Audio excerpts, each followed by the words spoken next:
पशुपति व्रत कैसे करें, जाने संपूर्ण विधि एवं नियम। पशुपति व्रत कब से शुरू करना चाहिए, जो आपके दुखों का हो अंत। राधे राधे दोस्तों, कैसे हैं आप सब। आई होप कि आप सब अच्छे होंगे। दोस्तों, वीडियो शुरू करने से पहले मैं आप सभी से रिक्वेस्ट करूंगी कि मेरी वीडियो को लाइक करें, ज़्यादा से ज़्यादा शेयर करें, और अगर आप मेरे चैनल पर न्यू हो तो मेरे चैनल को ज़रूर से ज़रूर सब्सक्राइब करें। दोस्तों, अगर आप मेरी वीडियो की नोटिफिकेशन चाहते हैं तो अपने बेल आइकन को प्रेस कर दें ताकि मेरी वीडियो की नोटिफिकेशन आपके पास में पहुंचे। दोस्तों, अब बात करेंगे हम पशुपतिनाथ व्रत के बारे में। तो आज की वीडियो में मैं आपको बताऊंगी पशुपति व्रत के नियम, पशुपति व्रत की पूजा सामग्री, पशुपति व्रत की पूजा विधि, व्रत की शाम की पूजा विधि और व्रत की उद्यापन विधि। तो चलो शुरू करते हैं आज की वीडियो। तो सबसे पहले बात करेंगे हम, यह व्रत किस दिन धारण करना चाहिए। तो पशुपति व्रत हमेशा पूर्णिमा के दिन जो सोमवार हो उसी दिन से शुरू कर देना चाहिए, और अगर ऐसा संभव ना हो तो किसी भी शुक्ल पक्ष के सोमवार से व्रत प्रारंभ आप कर सकते हैं। अगर यह भी नहीं हो सके तो सोमवार से मन में पशुपति व्रत शुरू करने का विचार है, उसी सोमवार से पशुपति व्रत प्रारंभ कर देना चाहिए।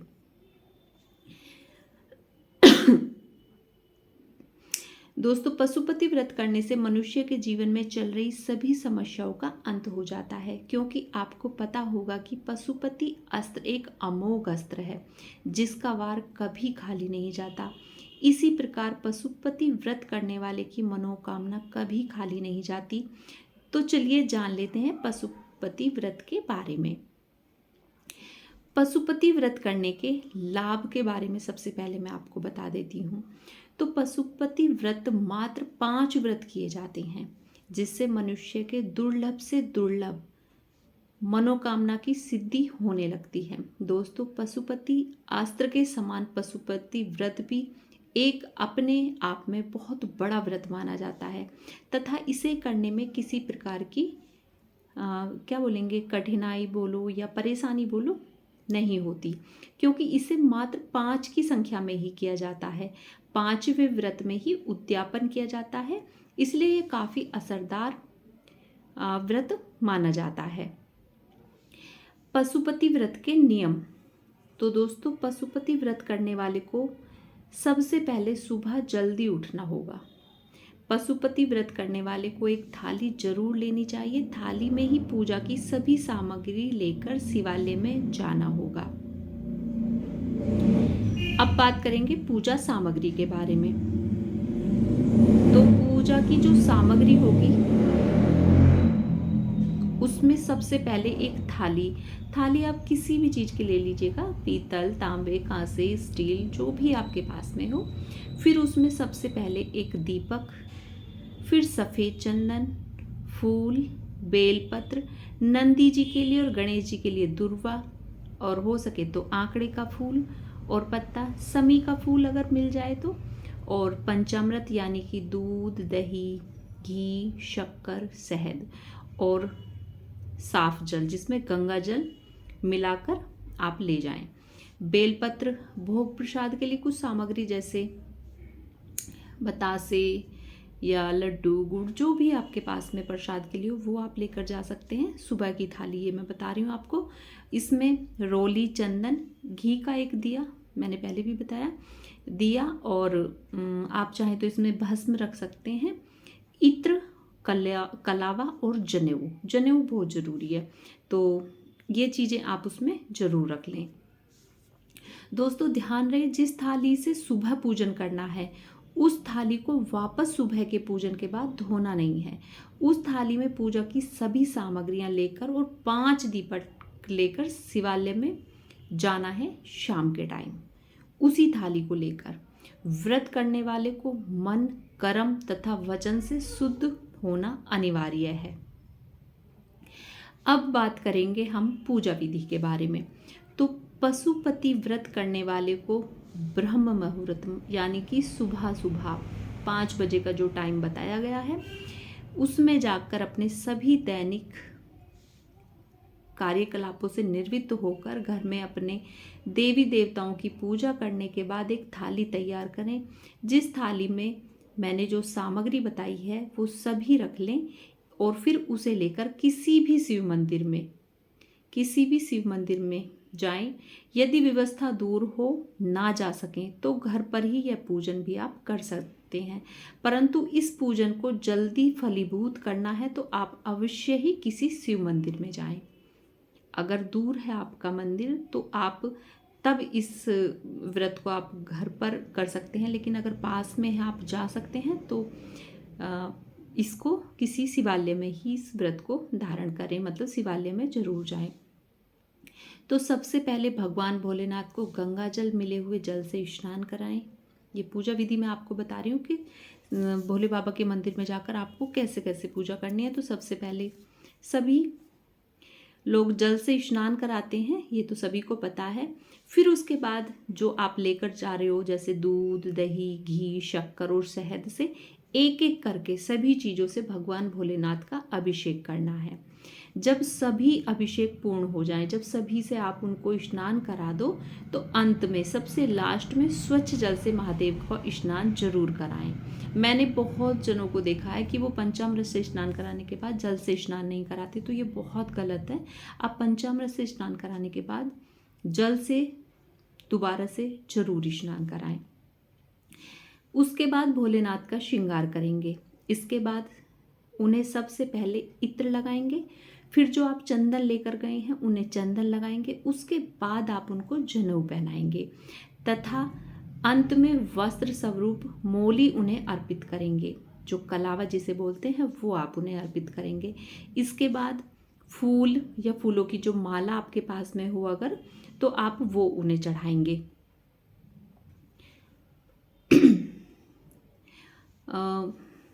अच्छा, फूल चढ़ाने के बाद में फिर जो जैसे आप समी के पत्र लेकर गए हैं या बेल पत्र आप लेकर गए हैं, जो भी चीज़ आपके पास में पॉसिबल हो, ये चीज़ मैं बार बार बता रही हूँ, जो चीज़ पहले सोमवार को आप चढ़ाएंगे वो ही 5 सोमवार को चढ़ानी है। तो आप इस चीज़ की व्यवस्था अपने आप पहले देख लें कि आपको क्या क्या चीज़ मिल रही है। ऐसा ना हो कि आंकड़े का पत्ता या फूल आप एक बार चढ़ा दें फिर 4 सोमवार ना चढ़ाएं। तो जो भी चीज़ हो, जैसे बेलपत्र तो मोस्टली मिल ही जाते हैं, तो आप बेलपत्र ही रखें। अगर आंकड़े के फूल या फल पत्ते आपको मिल जाते हैं तो वो भी, लेकिन 5 सोमवार फिर वही चीज़ चढ़ानी है। दुर्वा और बेलपत्र तो पॉसिबल होते हैं, ये मिल जाते हैं, तो उनको फिर वो चढ़ाएं। इन सब के बाद घी का एक दीपक वहाँ पर प्रज्वलित करें। भोग के लिए जो भी सामग्री ले गए हैं वह भोग स्वरूप में वहाँ पर अर्पित कर दें। कभी भी शिवलिंग के ऊपर भोग की जो चीज़ है वो नहीं रखनी चाहिए। उनको भोग लगाने के बाद उनके पास में जो भी थाली, प्लेट, कटोरी जो भी वहाँ पे रखी हो उसमें वो चीज़ रख देनी चाहिए। शिवलिंग के ऊपर कभी भी भोग की चीज़ ना रखें, ना ही अशोक सुंदरी वाले स्थान पे ये चीज़ें रखें। मंदिर में अलग से गौरी, गणेश और कार्तिकी जी हैं तो उनका भी पूजन करें। और अगर आप सुहागन हैं तो आप गौरी माता को सिंदूर भी जरूर अर्पित करें। और सबसे लास्ट में किसी भी स्तोत्र का पाठ कर सकते हैं। इस प्रकार आपकी सुबह की पूजा पूर्ण हो गई। अब बात करेंगे शाम की पूजा की। तो दोस्तों, पशुपति व्रत में शाम की पूजा की विधि थोड़ी अलग है, तो आप इसको भी अच्छे से सुन लें। पशुपति व्रत में जो सुबह पूजन के लिए आप थाली ले गए हैं उस थाली को बिना धोए रख दें। जो सामग्रियां बची हुई हैं उन्हें उसी प्रकार रहने दें और उसी से शाम को भी भोलेनाथ की पूजा करें। शाम को अभिषेक करना आवश्यक नहीं होता, मतलब उनको नहलाना आवश्यक नहीं होता। केवल अपने घर में कोई भी भोग की सामग्री बना लें, जैसे सूजी का हलवा या खीर या मालपुआ या चूरमा। इन चारों चीज़ों में से जो भी चीज़ आपको ठीक लगे आप बना पाए, क्योंकि 5 सोमवार वही चीज़ बनानी है। तो आप इनमें से एक चीज़, सूजी का हलवा बना सकते हैं तो वो, खीर बना सकते हैं तो वो, मालपुआ मतलब पूड़े बना सकते हैं तो वो, और चूरमा बना सकते हैं तो वो, एक चीज़ आप इनमें से बना लें, क्योंकि 5 सोमवार हमको वही चीज़ बनानी है। उसके बाद घी के 6 दिए अपने साथ लेकर मंदिर जाएं। 6 दीपक हमें मंदिर में लेकर जाने हैं जिनमें हम घी की बाती लगा कर ले जाएंगे।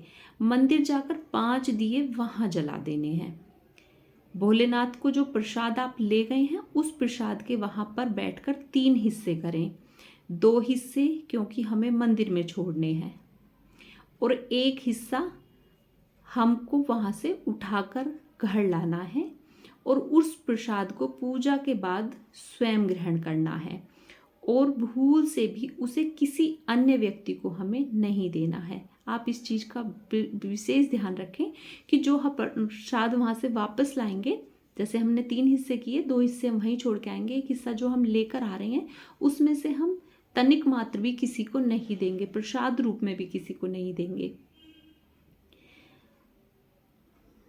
और प्रसाद ग्रहण करने के पहले 5 दिए मंदिर में प्रज्वलित करने हैं। जो हम 6 दीपक लेकर गए हैं उनमें से 5 दिए हमें वहीं जलाकर रखने हैं और 1 दिए को बिना जलाए अपने घर लाएं और इस दिए को घर की जो चौखट यानी कि जो आप अपने घर की तरफ मुंह कर लें और फिर आपका दाहिना हाथ जिधर हो उस दाहिने हाथ की चौखट पे रख दें।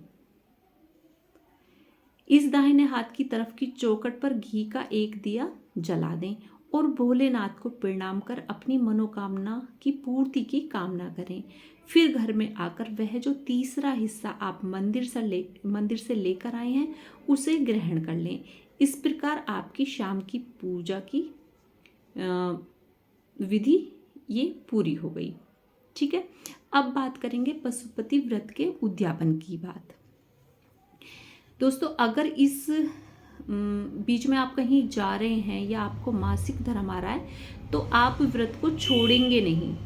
आप व्रत धारण करेंगे लेकिन आपका वो व्रत फिर माना नहीं जाएगा। आपको साफ सुथरे 5 व्रत रखने होंगे। अब बात करेंगे उद्यापन विधि की। तो पशुपति व्रत का उद्यापन व्रत के 5वें दिन ही किया जाता है। उद्यापन की सारी विधि सामान्य वही रहेगी जो हम प्रतिदिन पूजा करते हैं। जैसे हमने 4 सोमवारों में किए, 5वें सोमवार भी हमें वो ही सब करना है। 5 दीपक जलाते हैं, प्रसाद का 3 हिस्सा करते हैं। इसके अलावा एक काम और करना होता है उद्यापन के दिन। थोड़ा सा सीधा, मतलब जैसे अनाज जिसे बोलते हैं, ले लिया जाता है। एक नारियल पर 5 बार कल्लावा लपेटकर 11 या 21 रुपये या 51 रुपये जो आपकी श्रद्धा हो वो आप उसमें बांध दें। शिव मंदिर में भगवान भोलेनाथ से अपनी मनोकामना पूर्ण करने के लिए उनसे कहकर इस नारियल को वहाँ रख दें। फिर उसे दक्षिणा स्वरूप सीधा किसी ब्राह्मण को देकर चले आए। मंदिर में अगर कोई ब्राह्मण है, कोई पंडित है, तो उस दक्षिणा को आप उसे दे सकते हैं। बस यही है व्रत की उद्यापन विधि। हाँ, एक चीज़ और मैं बताऊंगी। नारियल के साथ में आपको 108 या तो बेलपत्र लेके जाने होंगे या अक्षत। अक्षत मतलब चावल, खंडित चावल ना हो, साफ चावल हो, साबुत चावल हो, तो 108 चावल आप जरूर लेके जाएं। तो महादेव सभी मनोकामनाएं पूर्ण कर देते हैं। उम्मीद करती हूँ यह जानकारी आपको बहुत पसंद आई होगी। दोस्तों, अगर ये वीडियो आपको अच्छी लगी हो, आपको इसमें थोड़ी भी जानकारी समझ आई हो, तो मुझे कमेंट्स में ज़रूर बताएं और मेरी वीडियो को ज़्यादा से ज़्यादा शेयर करें। दोस्तों, मिलते हैं ऐसी ही किसी और वीडियो के साथ। तब तक के लिए राधे राधे, हरे कृष्णा, बाय बाय दोस्तों, बाय बाय।